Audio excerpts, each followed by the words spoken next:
नमस्कार, मैं कुमार शाह। अमेरिका में पिछले दिनों जो घटा, जो कुछ हुआ, उससे हमें सबक लेना चाहिए।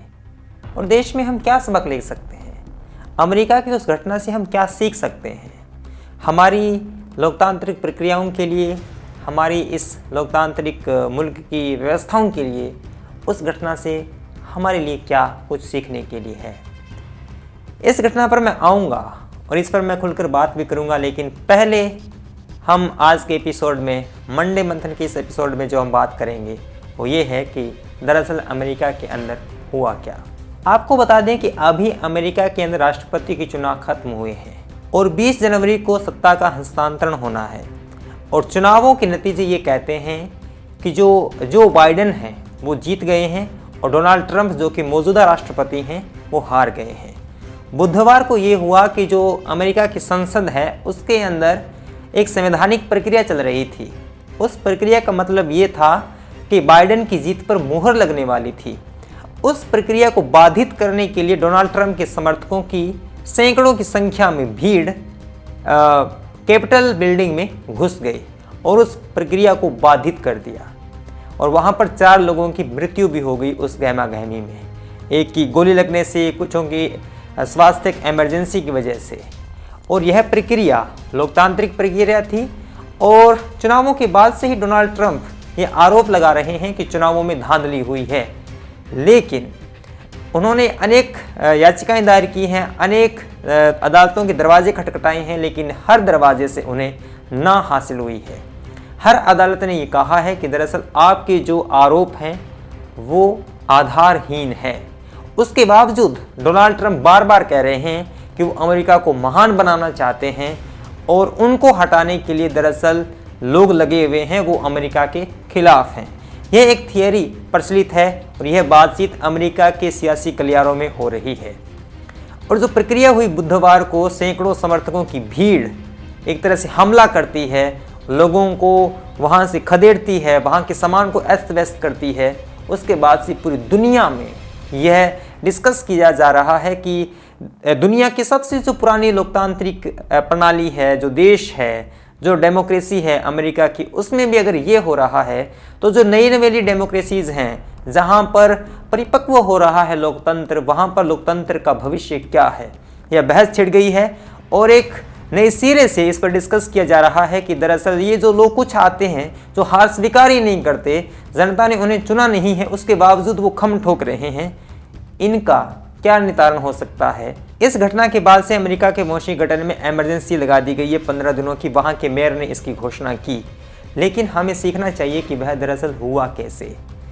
डोनाल्ड ट्रंप अभी भी चाह रहे हैं कि वो दरअसल हारे नहीं हैं, उन्होंने अभी तक हार स्वीकार नहीं की है और 20 जनवरी से पहले वो ये कर देना चाहते हैं और यह कर देना चाहते हैं कि कैसे भी करके उनको राष्ट्रपति बना दिया जाए। उसको लेकर उन्होंने अनेक तरह के भड़काऊ बयान दिए हैं, विभेदकारी बयान दिए हैं और उसका नतीजा ये हुआ कि इस बुधवार को एक भीड़ जाकर उस संसद पर हमला बोल देती है, दीवार फांद के उसमें एंटर कर जाते हैं। मेरा तो एक सिंपल सा कहना था कि ना है कि उन्होंने दीवार फांद कर प्रवेश किया, हमसे सीखें, हम विश्वगुरु भारत के लोग, हमने चुन के भेजा है संसद में। बताइए कहाँ पुरानी डेमोक्रेसी, कहाँ हम। तो अमेरिका हमसे सीख सकता है, भारत से बहुत कुछ सीख सकता है। इस विश्वगुरु भारत से उनको सीखने के लिए बहुत कुछ है। खैर, आगे हम बात ये करते हैं कि जो विरोधी सांसद हैं वो ये कह रहे हैं कि 20 जनवरी से पहले डोनाल्ड ट्रंप को उनके पद से बर्खास्त कर देना चाहिए, उनको निकालना चाहिए। कहते हैं ना, जब सम्मान से न जाए तो धक्के मार के निकालें। तो डोनाल्ड ट्रंप ने पूरी दुनिया में अपनी थू तो करी ही है। दरअसल उन्होंने लोकतंत्र का गला भी घोंटा है। उन्होंने एक तरह से लोकतांत्रिक प्रक्रियाओं को ध्वस्त कर दिया है उनके समर्थकों ने।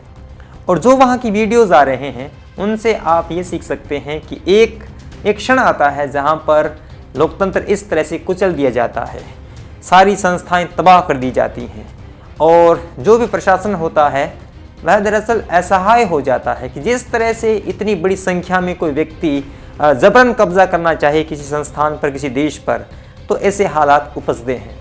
तो एक बहस का विषय बन गया है कि दरअसल उस पुरानी डेमोक्रेसी में दरअसल कहा जाता है कि एक आदर्श लोकतंत्र अमेरिका में स्थापित है, वहाँ से हमें सीखना चाहिए और ऐसे समय में जब हर डेमोक्रेसी पर कुछ न कुछ रूप में खतरा मंडरा रहा है, वैसी स्थिति में अमेरिका से अगर ऐसी तस्वीरें आती है तो जो नई डेमोक्रेसी है वो क्या सीखें। जैसे भारत 70 साल 75 साल पुरानी डेमोक्रेसी है, वो अमेरिका से क्या सीखे, ये महत्वपूर्ण है। लेकिन इस घटना के बाद में दुनिया भर के प्रधानमंत्रियों ने, राष्ट्रपतियों ने शांतिपूर्ण हस्तांतरण की मांग की है। कहा है कि भाई ये जो आप लफड़ा कर रहे हैं ये ठीक नहीं है। देखिए, पूरा देश आपके साथ नहीं था, आप हारे हैं और स्वीकार कीजिए। बाइडेन जीते हैं तो उनको बनने दीजिए। और डोनाल्ड ट्रंप तो आप जानते हैं कि उनका आप अतीत देख लें, राष्ट्रपति रहते हुए उनके बयान देख लिए, और अब आप भविष्य में वो अपने पेट को लाड़ी किस तरह से मार रहे हैं वो भी आप देख सकते हैं। और ये कहना नहीं होगा कि वो दरअसल जो जनता का सेंटिमेंट है उसके साथ भी खिलवाड़ कर रहे हैं। प्रधानमंत्री ने ट्वीट करके, उनके खास सखा ने ट्वीट करके कहा है कि भाई शांतिपूर्ण हस्तांतरण होना चाहिए सत्ता का, ऐसे मत कीजिए। देखो, हम नहीं कर रहे। और अब आप देखिए, जो संसद में हमला किया गया, एक तरह से आतंकी हमला कहा जा सकता है कि एक भीड़ इकट्ठा होकर एक संवैधानिक प्रक्रिया को रोक रही है, वो तस्वीरें क्या कुछ हमारे देश से कुछ मिलती हैं? हमारा क्या होना चाहिए? हम तो ये सोचते हैं कि दुनिया में कहीं भी कुछ घटना घटे उसके प्रति तो हमारा एक नज़रिया होता ही है। उस घटना से देश में हमारे क्या हो सकता है, हमारे लिए उसमें से क्या सीखना हो सकता है, उस पर हम निगहबानी करते हैं।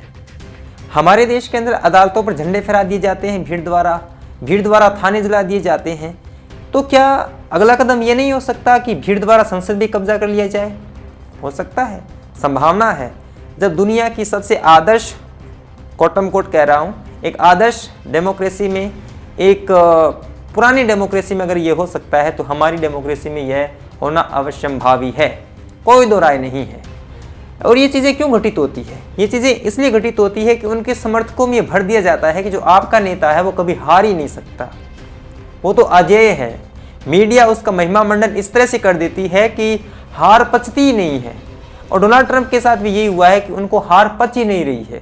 उनको अभी भी लगता है कि वो जीते हुए हैं, धांधली के आरोप लगा रहे हैं। हर अदालत ने जांच कर ली है, जांच के बाद में पता चला कि बाइडेन जीते हैं। सर्वोच्च न्यायालय हो, वहाँ का कोई भी अदालत हो, वहाँ पर मुंह को खानी पड़ी है डोनाल्ड ट्रंप को। लेकिन मीडिया का खेल हो चाहे जनता का खेल हो, ये सेंटीमेंट भर दिया जाता है कि आपकी आवाज़ ये नेता है और ये हार गया तो मान लीजिए आप हार गए। और यही स्थिति भारत में है। डोनाल्ड ट्रंप एक नारा दे रहे हैं। क्या नारा दे रहे हैं? वो कह रहे हैं कि मैं महान अमेरिका बनाना चाहता हूँ। इसका मतलब और कुछ नहीं चाहते, और महान बनाना ही नहीं चाहते। यही महाशय हैं जो महान बनाना चाहते हैं। और डोनाल्ड ट्रंप को जो हराना चाहता है वो दरअसल अमेरिका के खिलाफ है। ऐसी ही भाषा हमारे देश में भी कहीं ना कहीं सुनने को मिलती है कि नया इंडिया, और नया इंडिया बनाने वाला जो व्यक्ति है उसको जो हराना चाहेगा, इसका मतलब नए इंडिया के खिलाफ वो व्यक्ति है। और वो क्या हो गया? देशद्रोही हो गया। साधारण सी परिभाषाएं रची जा रही है दुनिया भर में। जहां जहां दक्षिण पंथ का उभार हो रहा है वहां दरअसल लोगों के सेंटीमेंट से इस तरह से खेला जा रहा है कि ये नेता ही देश है, देश ही नेता है। नेता हार गया तो मान लो देश हार गया। अब डोनाल्ड ट्रंप हार गए क्योंकि कुछ तो लोग वहां पर पढ़े लिखे हैं ही, हार गए, तो अब उनको समर्थकों को बताया जा रहा है कि अमेरिका हार रहा है। और जब तक हो सके, यानी 20 जनवरी है उस दिन आपको देना ही पड़ता है इस्तीफा, उससे पहले कुछ ना कुछ कर दो। और ये कुछ न कुछ करने का प्रयास है। बाहरी भीतरी वो भी वहाँ पर खेल रचा जा रहा है, हमारे भी यही हो रहा है। तो सब कुछ इसी तरह के नैरेटिव गढ़े जाते हैं और समर्थकों की जो अंधी भीड़ है उसको हाँका जाता है। अमेरिका में हाँका जा रहा है और दरअसल भारत में भी हाँका जा रहा है। सबक जो मैं बता रहा हूँ भारत के लिए वो ये कि किसी भी नेता को देश से बड़ा मत करो, किसी नेता को समानार्थी मत करो कि देश बराबर नेता, नेता बराबर देश नहीं। डेमोक्रेसी में कोई भी नेता कितना भी लोकप्रिय हो वो हारेगा, हारता आया है, और उसके हारने से देश खत्म नहीं होता है। जो अमेरिका के अंदर हालात बने हैं, कहीं हमारे देश में भी ऐसे हालात न बने। हालांकि उसकी जो भूमिका है वो कुछ कुछ घटनाओं में रची जा रही है, चाहे जेएनयू पर हमला हो, चाहे कॉलेज में छात्रों पर हमला हो, चाहे अदालतों पर ध्वज फहराने का मामला हो, चाहे पुलिस पर हमला हो भीड़ द्वारा। एक जो भीड़ तंत्र उभर रहा है उसके लिए संसद भी दूर नहीं है। ये देश की लोकतांत्रिक प्रक्रियाओं के लिए, देश के लिए बहुत ज़रूरी है, ये हमारे लिए भी बहुत ज़रूरी है। इसलिए देश में ऐसा न हो जाए कि देश का मानस ऐसा हो जाए कि किसी के हारने से देश हार रहा है, किसी के हारने से देश नहीं हारता है। और हमारे देश में भी एक ऐसा नेता बन रहा है जिसको देश का समानार्थी बनाया जा रहा है, पर्याय बनाया जा रहा है। आपको सचेत रहना है। इस हफ्ते की पिक्चर परफेक्ट हम अमेरिका से ही उठा के लाए हैं। एक तस्वीर जिसमें एक व्यक्ति ने अपनी बाह में लेक्चर स्टैंड दबोच रखा है, मुस्कुरा रहा है और बाय बाय कर रहा है। किसको? डेमोक्रेसी को। इस तस्वीर को गौर से देखिए। अब बात करते हैं हफ्ते के वायरल वीडियो की, और वायरल वीडियो है हमारे भाई आकाश बनर्जी का, जो कि इस घटना पर कमेंट्री कर रहे हैं।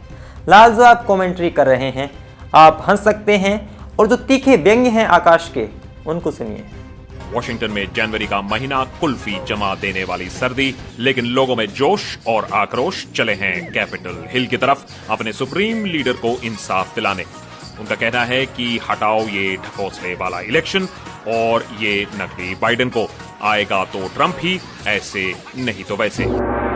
पुलिस के साथ नोकझोंक, कह रहे हैं कि अरे भैया ऐसे कैसे नहीं जाने दोगे, चाचा हमारे विधायक हैं, जाने दो नहीं तो ट्रांसफर ऑर्डर कल आ जाएगा। अरे भाई देश बड़ा है या तुम्हारी ड्यूटी। अब कुछ गाली गलौच और हाथापाई। लगता है कि पुलिसमैन ट्रंप विरोधी है, इसीलिए आगे नहीं जाने दे रहा है। ये देखिए पुलिस कितनी नेशनलिस्ट, यहां बैंड बाजा बारात के साथ लोगों को अंदर आने दिया जा रहा है।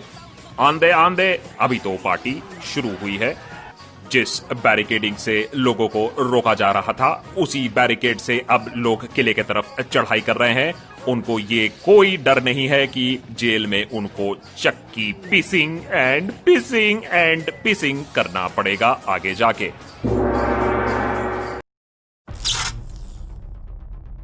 और इस हफ्ते की फेक न्यूज़, जिस फेक न्यूज़ ने काफ़ी बड़े बड़े पत्रकारों को, बड़े बड़े चैनलों को अपने कब्जे में ले लिया। न्यूज़ 18 हो चाहे एबीपी न्यूज़ हो, उन्होंने खबर फैलाई। खबर ये फैलाई कि जो टाइम मैगजीन है उसमें उत्तर प्रदेश सरकार की भूरी प्रशंसा की गई है कि उन्होंने लॉकडाउन में, कोरोना काल में जनता का बेहद ख्याल रखा है, और कसीदे पढ़े गए टेलीविज़न पर। लेकिन टाइम मैगजीन में जो खबर छपी वो दरअसल उत्तर प्रदेश सरकार की प्रशंसा नहीं थी, बल्कि उत्तर प्रदेश सरकार का अपनी बड़ाई में दिया गया एक 3 पेज का विज्ञापन था, जो कि पैसे दे के छापा जाता है। टाइम मैगजीन को आप दे दे पैसे दे के आपका छाप दिया जाएगा। तो ऑल्ट न्यूज़ ने इसका फैक्ट चेक किया, कहा कि भाई ये फर्जी खबर है। हालांकि जिसको आप रिपोर्ट बता रहे हैं वो रिपोर्ट नहीं है, वो उत्तर प्रदेश सरकार का खुद का दिया हुआ एक विज्ञापन है, एडवर्टाइजमेंट है, जिसके लिए बाकायदा आपको भुगतान करना होता है, एक रकम अदा करनी होती है। तो टाइम मैगजीन ने कोई प्रशंसा नहीं की। ये है सबसे खास फैक्ट चेक। अब हम बात करते हैं शाम के साथी की। इस हफ्ते जिन मित्रों ने मुझे सहयोग किया, इस चैनल को फाइनेंशियली सपोर्ट करने की कोशिश की और इसको बेहतर बनाने के लिए अपना जो कुछ दिया, उनके मैं नाम लेना चाहता हूँ। इनमें हैं आशिम है, बप्पी राय है और जैकम फर्नांडीज हैं। हो सकता है कि मैं इनका नाम सही से उच्चारित न कर रहा हूँ, लेकिन स्क्रीन पे इनका नाम लिखा आ रहा है। इन्होंने इस चैनल को ज्वाइन किया है, सब्सक्राइब किया है और सहयोग देने की कोशिश की है। आप भी इस सूची में जुड़ सकते हैं। आप भी, मेरे तमाम विकल्प हैं डिस्क्रिप्शन में लिंक दिए गए हैं, पेटीएम, पेपाल, पेटीएम और ज्वाइन बटन भी है, वहाँ पर क्लिक करके आप इस चैनल की सदस्यता ले सकते हैं। इस सोमवार का मंडे मंथन आपको कैसा लगा मुझे ज़रूर बताइए कमेंट बॉक्स में कमेंट करके। मिलेंगे अगले सोमवार को, तब तक के लिए धन्यवाद। सब्सक्राइब कीजिए कुमार शाम यूट्यूब चैनल को और बेल आइकन भी दबाना न भूलें।